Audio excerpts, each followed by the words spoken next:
Hello, my friends. My name is Pedro Candeias. I'm the founder of Karate Science Academy. That is an online project that builds bridges between the best available evidence about training methodology and all the karate coaches and students and athletes from all over the world.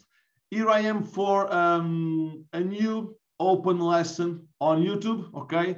And let's talk about a very specific theme that is the aim of your karatekas when they are fighting. No matter if we are talking about the WKF Kumite or Kyokushinkai or karate combat or self-defense situations, because the principles, the way our brain, our body work is exactly the same. We just need to adapt some specific issues for the type of combat, the type of fight we make. Okay, we practice, but it's transferable for all these fighting scenarios that we can find inside karate. Okay, I'm from Portugal, so let's go and try that. This is a great English language lesson, and let's do it. Half an hour, more or less, okay, of lesson, and let's see what I have to share with you based on the best available evidence to help us to understand why our karatekas miss the target when they are in an open fight, where we don't know the reactions or actions of our opponent, and where everything becomes more difficult. Okay, so let's bring my word sheet here. Okay, so let's talk about aim in Kumite.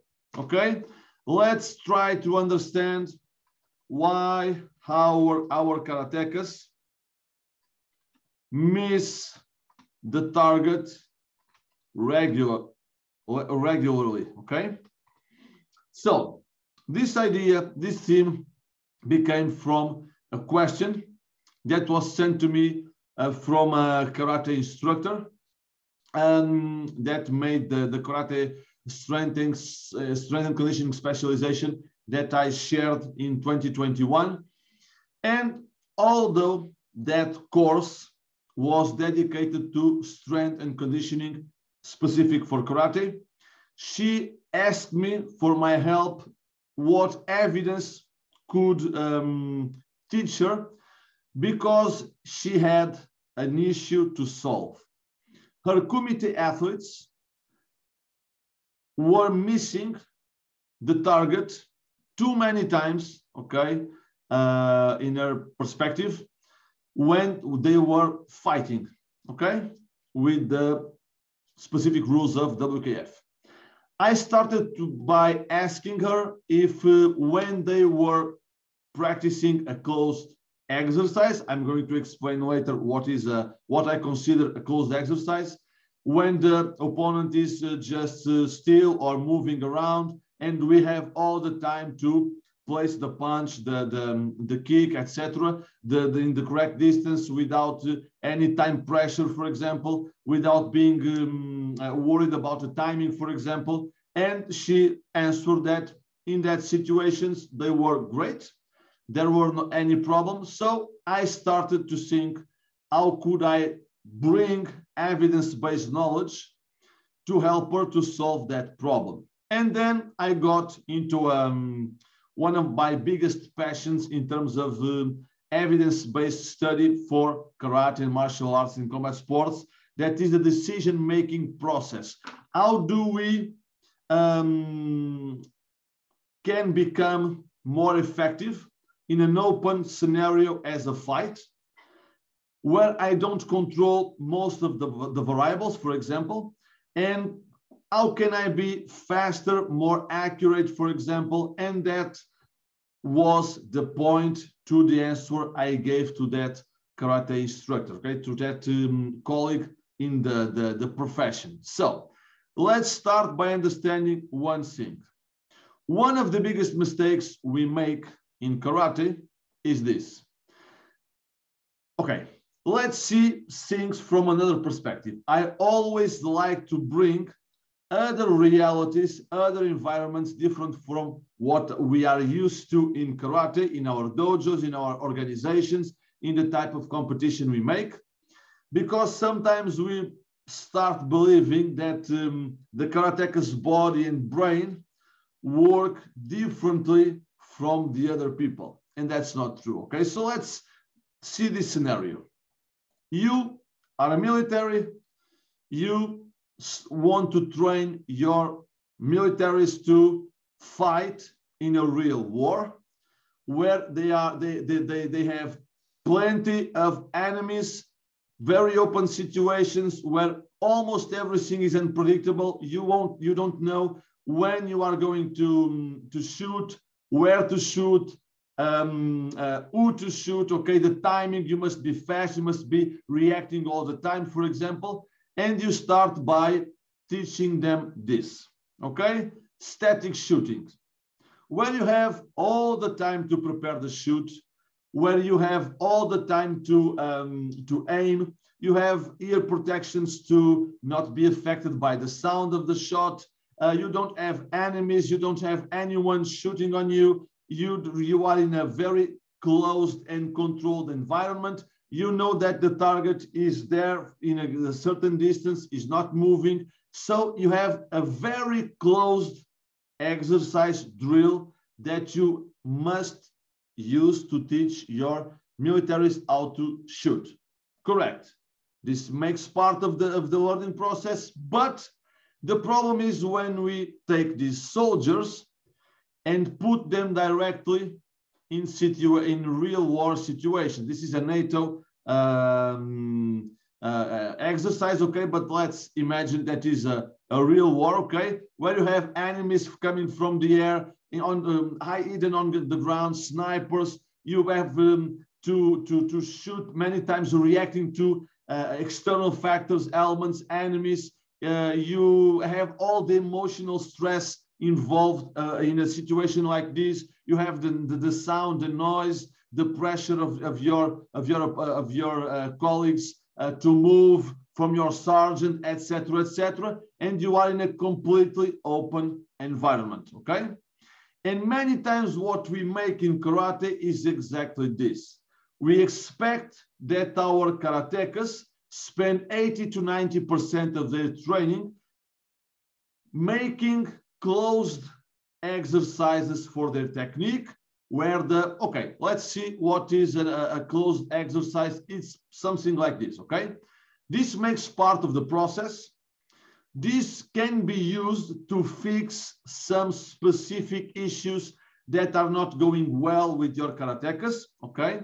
For example, they are not controlling distance well. They have some problem in their techniques, for example. I don't know, some coordination problem they are facing, displacement, etc. But you teach the technique, you teach them how to go in the range that your type of fighting demands. Okay, knockout, point fighting, it doesn't matter, self-defense situation.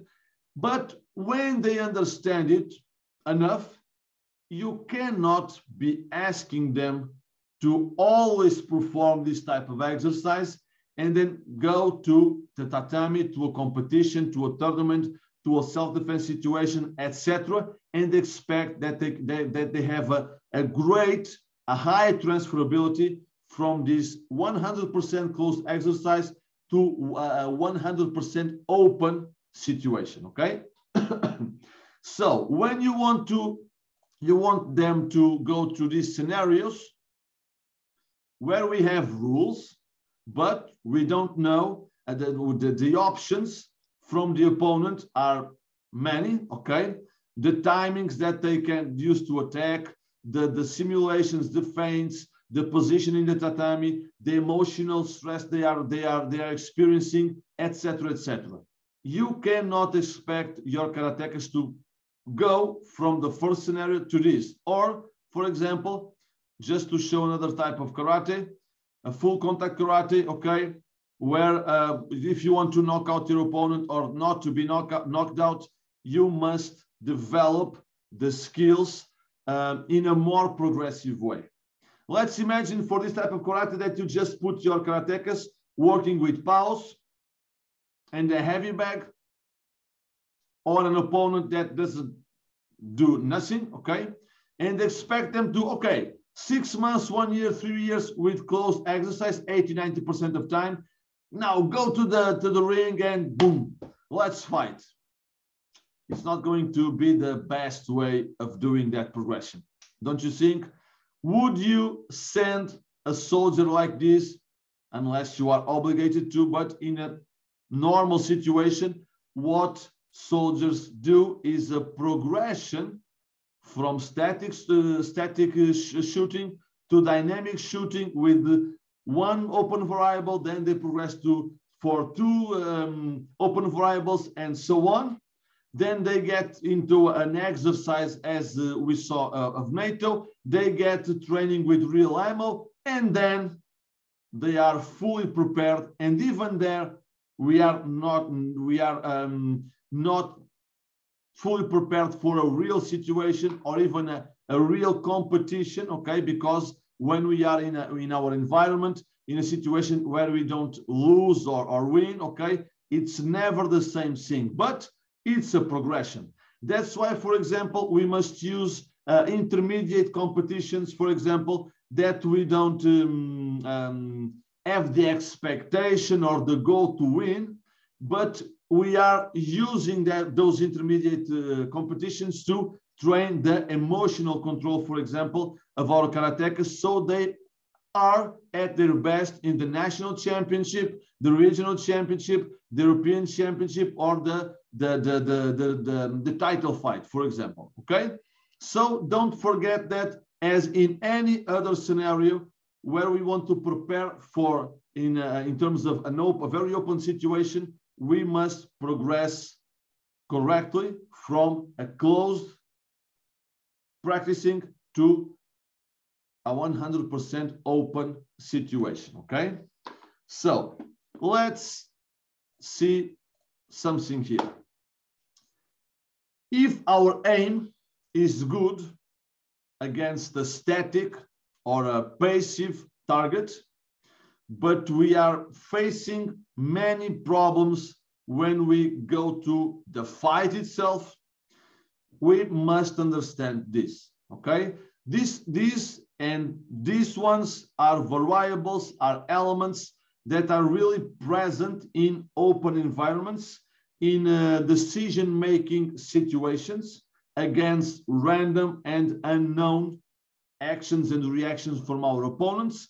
And we must understand this in order to understand how to improve the aim of our karatekas in a progressive way to an open fight. So we have in a fight stress and emotions involved, okay? We must reduce the decision-making stress of our karatekas. For example, when we put them always working against a passive target, okay, the decision-making stress is almost zero. Then we transfer them to an open fight in a WKF Kumite, karate combat fighting, or MMA, or a self-defense situation, or Kyokushinkai, it doesn't matter the type of fighting, where the decision-making stress is very, very high.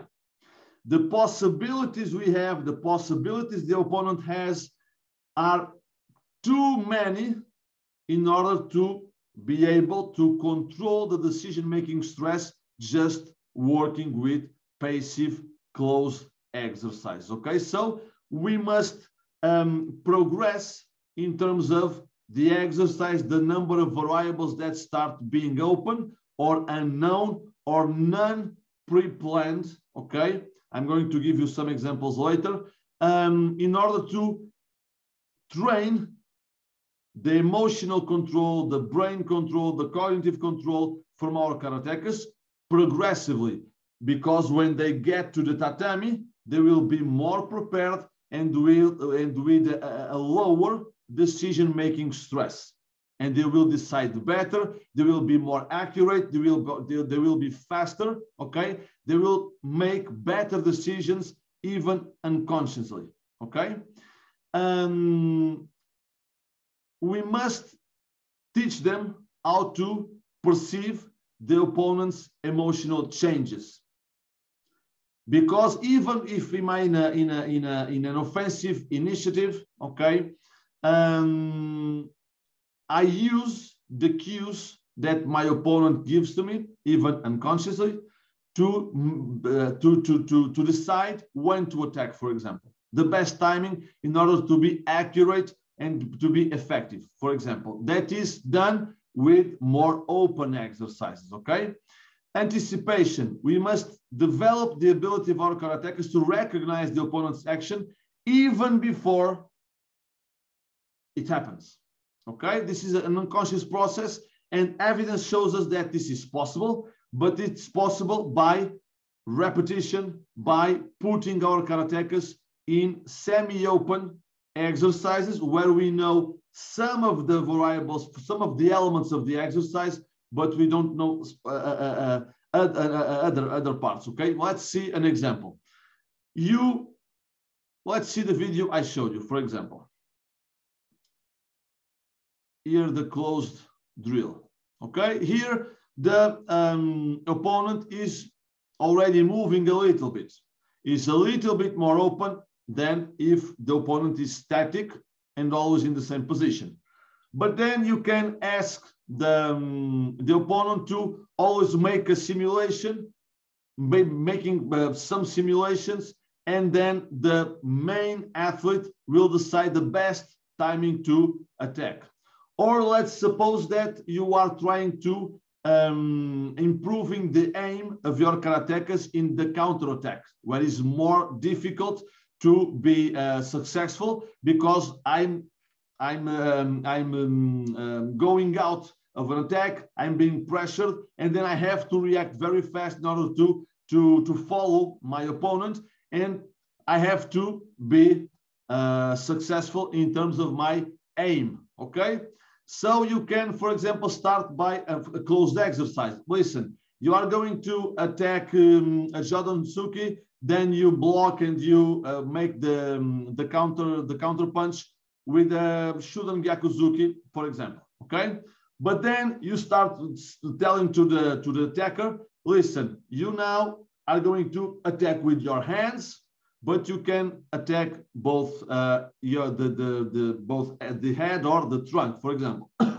Or you can attack Jordan, only Jordan, but you can use your hands or your feet. Or you now don't please make any simulation, any feint, because it's going to be harder to your colleague to be successful. But then you evolve to making one feint, one simulation before the attack, and then you are going to open. Okay, you are going to open the book only when your karatekas are being successful in the last exercise, the last level. They are being successful in level 3. You go to level 4. They train level 4 to level 5 until you get exercises that are as close as possible to the real fight they are going to meet in a competition or in the streets or in the ring, whatever. Okay, this is how you should progressive. Okay. Now you have inhibitory control, for example, a very important thing in fighting.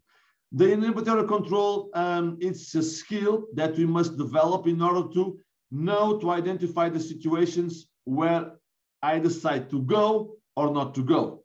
For example, if an opponent makes a simulation in order to me to attack and then get me, okay, I have to learn to not react to those simulations. Or let's suppose that your karateka started an attack, the opponent shift the body, the direction, and whatever, and he must be able, if possible, sorry, to change his offensive action, for example. Okay, so this inhibitory control it's not developed by closed tasks. It's developed by the exposure of semi-open situations, by repetition, by passing from those semi-open situations with 10% of open situations, 20% open situations, 30%, 40, 50%, and we start training our decision-making process of our karatekas in order to give a better and better and better response to progressively open scenarios until they get to the open, the 100% open scenario that is the fight itself, okay? Decision-making is choosing and executing the right actions for each scenario, okay? And if you make it, the aim will be better than if you decide the wrong technique or the wrong target, it will be bad. Then you have the situation more close to the where you decide well in terms of the technique, the target, but you don't get there in the correct timing, for example. Everything is developed with decision-making training, okay? Closed to closed, semi-open, semi-open, semi-open, semi-open, open situation. Visual scanning, for example. Develop the observational skills of your karatekas regarding the opponent's actions. Once again, you can develop some basic visual scanning with closed exercise. For example, seeing the position of your opponent, seeing the attacks he is making to you, defending, etc. But that is only a basic level. You must start opening one variable here, another variable there, etc., in order to get closer and closer to a completely open situation. Technical adaptation. Okay, you must always be adapting to the situations that are going to occur in the tatami or the ring. Okay, deceptive actions. How do you learn how to react against or not react against a feint or simulation if you know the simulation is going to happen and when it's going to happen? You are already in the automatic process and you are not learning anymore. Okay, it must be first, okay, make the simulation and this kind of attack. You identify it for several repetitions and you start being successful, not to reacting to that simulation or somewhat rounding it and being successful against the simulation, for example.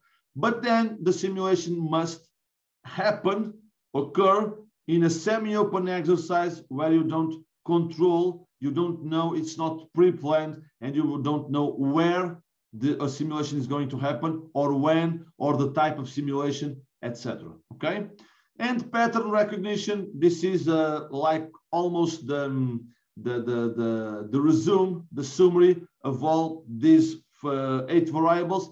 That is, your karateka starts to recognizing different patterns that occurred during the trainings, that occurred during the competitions, and it starts to anticipate, to make better decisions, to control his actions, to decide better, to be more accurate in the right timing, because he already passed by that pattern. And even if the pattern suffers slight changes, he will be able to react against them. Okay?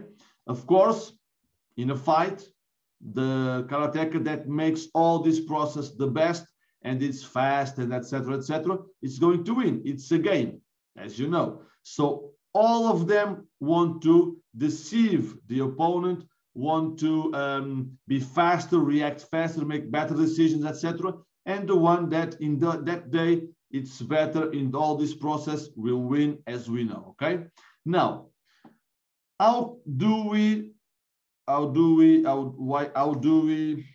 pass from closed exercises to 100% open scenarios? That is the fight itself. Okay, you must progress. You must go step by step. A closed exercise is when the karateka knows everything about what is going to happen. Okay? Controls all the variables. It has any stress, no timing obligation. Okay? He can do it at his pace, without any pressure, without any deceptive action from the opponent, etc., etc. And then the fight itself, you don't control most of the variables, and you have to make decisions very, very fast against an opponent according to the fighting scenario. For example, the judges, the emotional stress that is put by the coach, by the colleagues that are seeing the fight, etc., etc. So we must progress. We must break the 100% open scenarios into smaller parts in order to prepare correctly our karatekas to fight. Because the other way is not effective, or even if you have a minority of karatekas that are for some reason enlightened in terms of combat, in terms of perception, etc., even that can pass easier from a closed situation to a 100% open scenario. Even those would be even better if they progressed correctly. Okay? Don't forget this. Especially in terms, we many times forget the psychological part of fighting, and the emotional stress, the decision-making stress are very important components that are only, your karatekas will only learn how to manage them if you expose them progressively to a little more open scenarios. Okay?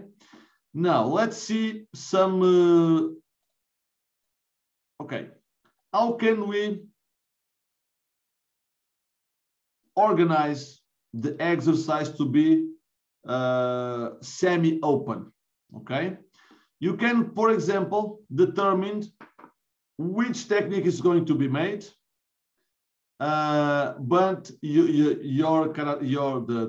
the colleague doesn't know when it's going to happen. And you can add it some feints in the middle, for example. You can use a spatial stimulus where the when is predetermined, for example, the voice, the sound of the coach saying Hajime or counting H, Ni, San, etc. Okay, but the colleague doesn't know which technique is going to be made, but he knows where it's going to be targeted. Or you can making the reverse, or you can open it a little more, and you know when the attack is going to be made, but you don't know what attack is your opponent is going to make, and the target is going to aim for. Okay, these are little ideas that where you can move. I think you understanding the principle, you rapidly will find ways of, in your type of kumite, your type of fighting, you will be able to find the correct progressions according to the karatekas you have in your dojo. So please, if you want to be effective in self-defense, stop practicing 80 to 90% of your time with closed exercises as bunkais, ippon kumite, drills in the pads, in the bag. They make part of the training. I'm not saying they don't have their role in the training, but it's not enough. You must practice more and more with more open situations, but not the fighting just for itself, okay? I passed by that experience. I was linked to a karate organization that made a very close distance type of fighting, where everything was possible, even kicking the groin, etc. And we had that problem. We spent, even in seminars, for example, with Japanese teachers and from other European countries, we spent all the time practicing kata, bunkai, kata, bunkai, kata, bunkai. And at the end of the seminars, we always had half an hour, 1 hour of fighting, because the organization defended that fighting, open fighting, was important to our karate, and I agree. But there wasn't any type of progression in Kumite. It was basically put your gloves, put your chin protectors, your feet protectors, your groin protector, what you want, and fight. And then we were changing partners from 2 to 3, 2 minutes, 2 minutes, 2 minutes, bam, bam, bam, bam, bam, bam, bam. And we could clearly see those who had a good Kumite training methodology, and they were comfortable fighting, managing the distance, etc., etc. And those who are completely lost, black belts, brown belts, performing very bad technique, regardless of being great in Kihon, for example. An example, the knee, the foot, okay, etc. And then they couldn't perform a good Maigari, one good Maigari during a fight, during half an hour of fighting. People with great levels of flexibility, great Mawashigaris, they were kicking asses because the timing was so bad, the decision making was so bad that they were terrible fighting. Their aim was sucking, okay, because they weren't used to make progressive fighting training, although they were very good technically. Some of them were really great, better than others that then in fighting, boom, were highly superior to them. Okay, so understand this, please.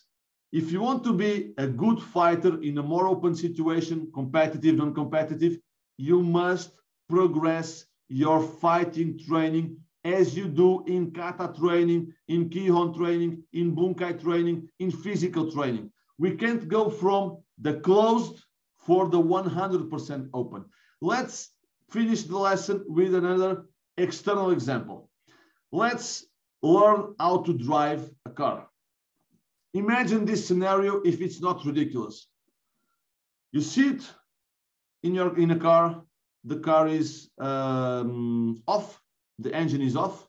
You just sit there for several weeks, just managing your wheel, the gear, the coordination between the feet in the accelerator and the braking pedal, okay? And you just be there. Hours stopped in the car, inside the car is in the garage, stopped and just practice this. And then suddenly, after 3 months, 6 months, 1 year, your driving coach asks you to go to a Formula One race against the best in the world in a car that goes 300 kilometers per hour in tracks that are really, really difficult to manage a car, especially in high speeds.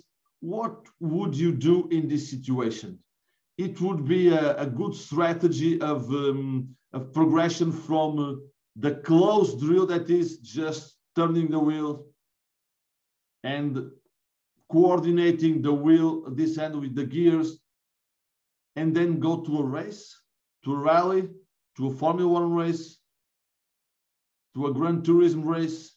It doesn't make any sense, doesn't? Okay. I hope this last example put our head out of our reality to understand how bad some of us Karatekas manage our students and athletes fighting training, okay? Regardless of the objective we have, okay?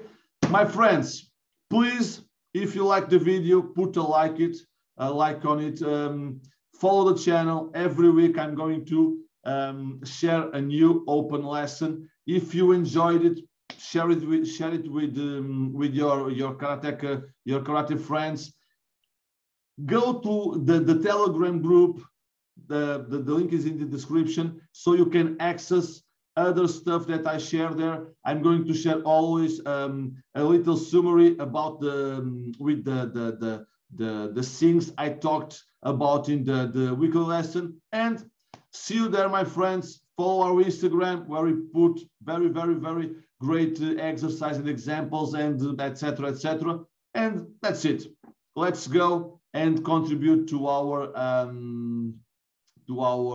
karate training methodology. Go further and further and further. Okay. Thank you, my friends. See you next week. If you have any question, any comment to make, please put it down here in the video, and I will reply as soon as possible. Thank you very much. See you, my friends.